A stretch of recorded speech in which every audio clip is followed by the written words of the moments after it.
Hello hello friends, কেমন আছো সবাই?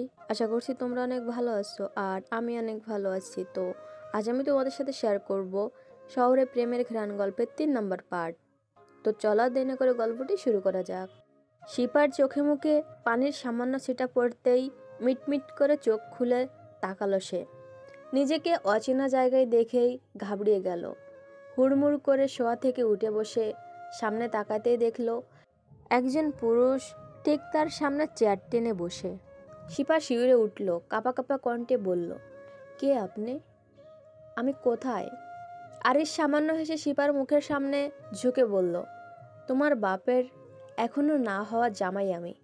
আহাম্মকের মতো তাকিয়ে রইল শিপা। তার মাথায় কিছুই ঢুকলো না। অতঃপর মস্তিষ্ক সচল হলো। মনে পড়ল কিছুক্ষণ আগের ঘটনা। ভয়ে আত্মা শুকিয়ে গেল মুহূর্তেই। তাহলে কি লোকটা তাকে আটকে রেখেছে?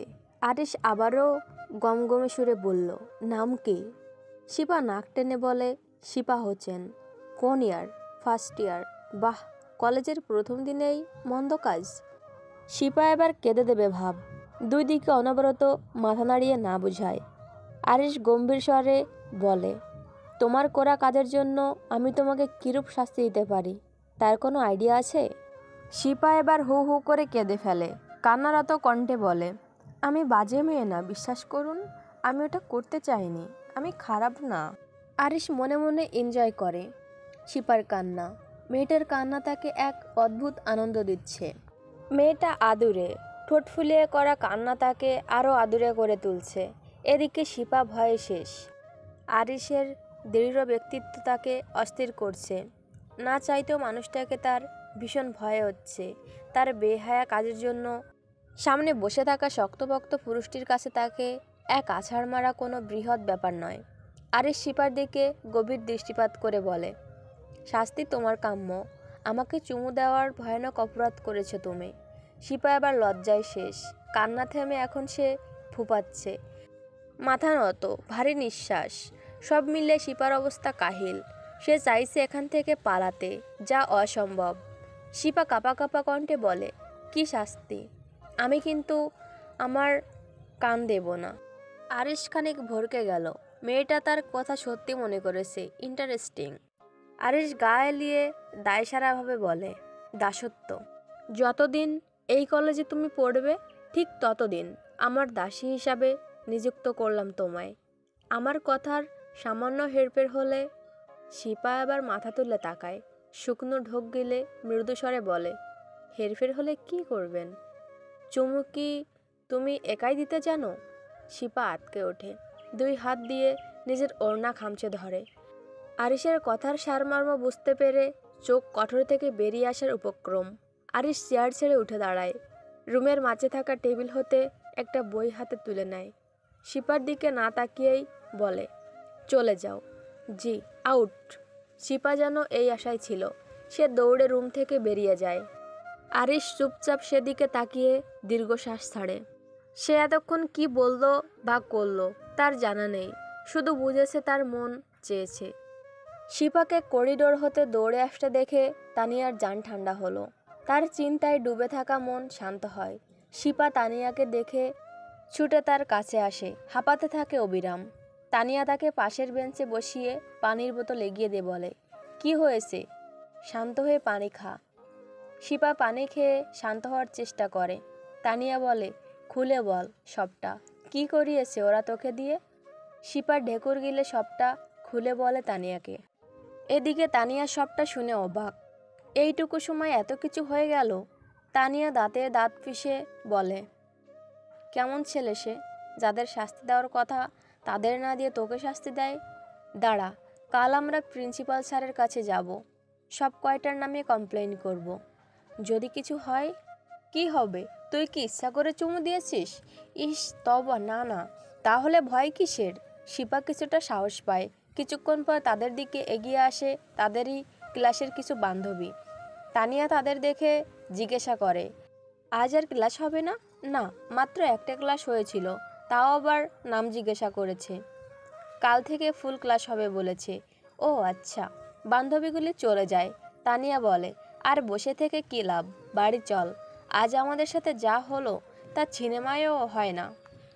তুই কিভাবে জানলি? তুই তো সিনেমাই দেখিস না। তানিয়া কিছুটা অপ্রস্তুত হয়ে বলল, কে বলেছে আমি দেখি? তাহলে ডিডিএলজি এর ফুল ফর্ম বল দেখি। তানিয়া কিছুক্ষণ ভেবে বলে, দাদি দাদুর লেগেছে ঝগড়া। শিপা হতভম্ব হয়ে রয় তানিয়ার দেওয়ার ফুল ফর্ম শুনে। ভাগ্যিস শাহরুখ খান বাংলা বোঝে না, না হলে নির্ঘাত সে তানিয়াকে গুলি করত তার আইকনিক মুভির নামের 12টা বাজানোর জন্য। ক্রোধে কাঁপতে থাকা কঠিন পুরুষালী হাতের থাপ্পড় খেয়ে কিছু দূর ছিটকে পড়ল রোহান নামক 23 বছরের ছেলেটি। হ্যাংলা পাতলা ছেলেটি থাপ্পড়ের বেগ সামলাতে না পেরে ব্যাপকভাবে ঠরঠর করছে।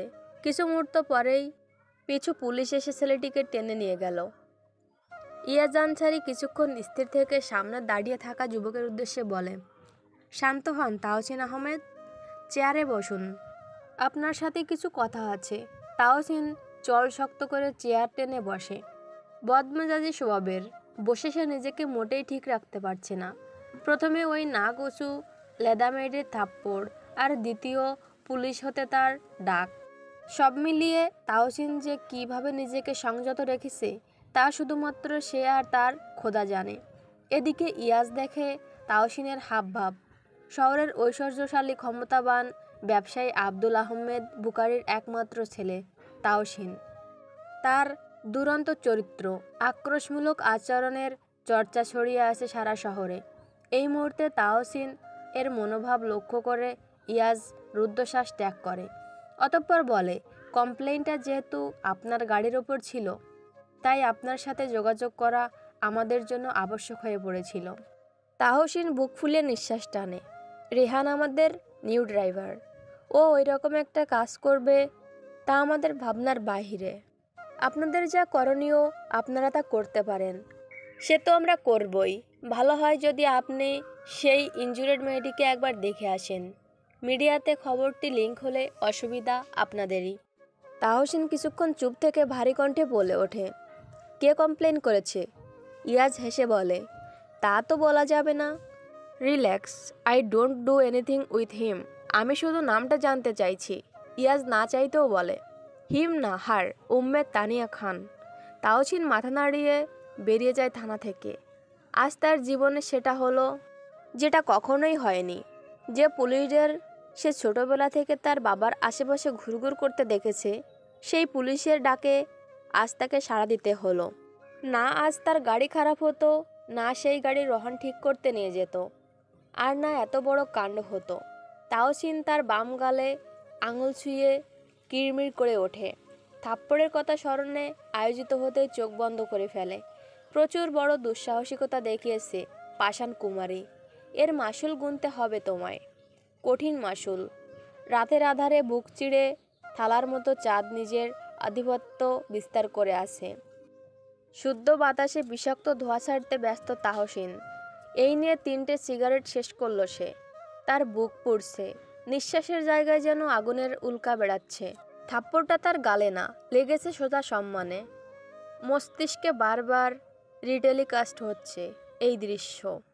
তাহসিন পারে তো সব নাস্তানাবুদ করে নিজের রাগ মেটায়। মেয়েটার জায়গায় যদি কোনো ছেলে হতো, এতক্ষণে তাকে হাসপাতালের বিছানায় পাওয়া যেত। আজ শুধু মেয়ে বলে তাহসিন চুপ আছে।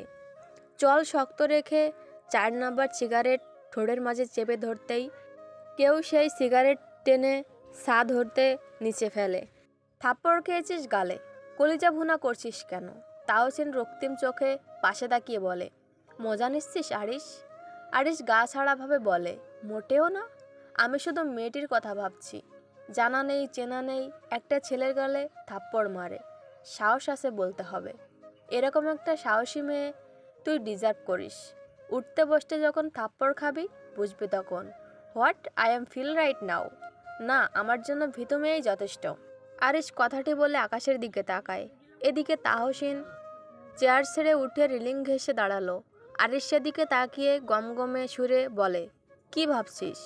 তাহসিন কঠিন কণ্ঠে বলে, আমি মেয়েটাকে খুন করব আরিশ। আরিশ নিজের হাতে থাকা সফট ড্রিঙ্কসের ক্যান টেবিলের উপর রেখে বন্ধুর পাশে গিয়ে দাঁড়ায়। দুই বন্ধুর স্বভাবে ভিন্নতা হলেও রয়েছে অগাধ সাদৃশ্য। আরিশ তেজি, চতুর, বুদ্ধিসম্পন্ন ছেলে। রাগী ভাব প্রকাশ করে সময় সাপেক্ষে। কাকতালীয় বিষয় এই যে দুইজনের জন্মের তারিখ এবং বছর দুইটাই একই। বয়স, মেধা কিংবা হাইটেও তারা কাঁধে কাঁধে। সেই যে ক্লাস 1-এ তারা হ্যান্ডশেক করে বন্ধুত্ব করেছিল, সেই বন্ধুত্ব বজায় রয়েছে এখনও, আর সবসময় থাকবে। জানের জিগার দোস্ত একে অপরের মনোভাব বেশ উপলব্ধি করতে পারে। এখন যেমন আরিশ বুঝতে পারছে তাহসিনের অনুভূতি। জেলে যাবি, ফাঁসিও হতে পারে। তাহসিন এবার জ্বলন্ত চোখে বন্ধুর দিকে তাকায়, যেন আরিশকে কাঁচা চিবিয়ে খাবে। আরিশ ভয় পাওয়ার ভান ধরে বলে, এইভাবে তাকালে তো ভয়ে শেষ হয়ে যাব তাহসিন। আরিশ কিছুটা থেমে আবারও বলে, শোন, মাথা গরম করে কোনো লাভ হবে না। মেয়েটাকে খুন করলেও তোর সম্মানে লাগা আঁচড় মুছে যাবে না। ঠান্ডা মাথায় ভাব কি করা উচিত। এমন কিছু করবি না যাতে করে আঙ্কেলের রেপুটেশন নষ্ট হয়। তাহসিন শুধু ফুঁসতে থাকে। তার রেলিংয়ে রাখা হাত সর্বশক্তি দিয়ে চেপে ধরে। আগে অগ্নিশর্মা হয়ে কিড়মিড় করে বলে, how dare she slap me. আমার বাবা মা যেখানে আমার দিকে কড়া দৃষ্টিতে তাকায়নি, সেখানে ওই 2 টাকার মেয়ে আমায়, জানিস, আমায় ক্রিমিনাল বলেছে, আমার শিক্ষা নিয়ে কথা তুলেছে। তাহসিন আর কিছু বলে না। আরিশ তাহসিনের কাঁধে হাত রেখে শান্ত করতে চায়। এরই মধ্যে ছাদে হন্তদন্ত হয়ে হাজির হয় এক ছেলে। বুকে হাত রেখে হাঁপাতে হাঁপাতে বলে, ভাই, মেয়েটার নাম উম্মে তানিয়া খান, তোমাদেরই কলেজের প্রথম বর্ষের ছাত্রী, ডিপার্টমেন্ট জিওগ্রাফি। মেয়েটার বাবা ইয়াসিন খান, আমাদেরই এই এলাকার ব্রাঞ্চে সাধারণ এমপ্লয়ি। এক ভাই মা বাবা নিয়েই মেয়েটির পরিবার। স্বভাবে নরম, ভালো মেয়ে। কিন্তু আরিশ বলে, কিন্তু কি শামীম? মেয়েটা নরম থেকে গরম হলো কি করে, সেটাই বুঝতে পারছি না। এইবার তাহসিন চেঁচিয়ে ওঠে, মেয়েটাকে কি আমি বিয়ে করব? যে তুই তার ভালো মন্দ বলছিস আমায়, ইডিয়েট। মেয়েটার কাছে আমি সরি শুনতে চাই, ব্যাস। শামীম ঢেকুর গেলে। সম্পর্কে সে তাহসিনের আপন চাচাতো ভাই। 1.5 বছরের ছোট সে তাহসিনের থেকে। জীবনযাত্রা বড়ই খাপছাড়া তার। উদ্দেশ্যহীন জীবনে বাবা চাচার অগাধ সম্পত্তি এবং টাকা পয়সা নিয়ে ফুর্তিতে জীবন কাটায় শামীম। তার প্রেম প্রেম কথার জালে জড়িয়ে কত রমণী নিজের মন ভেঙে বসে আছে। শামীমের কথা যখন কখনো কারোর মায়ায় জড়াবে, সেদিন থেকে তার জীবনযাত্রার পরিবর্তন ঘটাবে। শামীম তাহসিনের কথার পিঠে বলে, শুধুই ছড়ে। তাদের কথার মাঝে ছাদে এসে উপস্থিত হয় আব্দুল আহমেদ বুখারী। ছেলের দিকে তাকিয়ে বলে, ওর বাপকে আমি চাকরি থেকে বরখাস্ত করব আব্বু। এইবার তাহসিনের ঠোঁটের কোণে ফুটে উঠল এক অদ্ভুত হাসি। সে 2 পকেটে হাত ঢুকিয়ে টান টান হয়ে দাঁড়ায়, বলে, না আব্বু, তোমার কিছুই করতে হবে না, যা করার আমিই করব।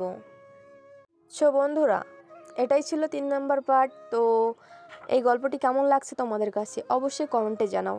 2টা পার্ট অলরেডি ছেড়ে দিয়েছি, কিন্তু কারো কোনো কমেন্ট দেখতে পাচ্ছি না। তোমরা যদি এরকম করো, কমেন্ট না করো, লাইক না করো, ভিডিও শেয়ার না করো, তাহলে আমার কি ভিডিও বানাতে মন বসবে বলো? আর একটা ভিডিও বানাতে অনেক কষ্ট হয়। যদিও আমি ভিডিও নয়েজ রিমুভ করতে পারি না বা ভালোভাবে এডিটিং করতে পারি না, তারপরেও যেটুকু করি অনেক কষ্টে করি। তোমাদের সাপোর্ট ও ভালোবাসায় আমি আরও অনেক দূর এগোতে চাই। তো আর কথা বাড়াচ্ছি না, দেখা হচ্ছে নেক্সট পার্টে। ততক্ষণ সবাই সুস্থ থাকো, ভালো থাকো।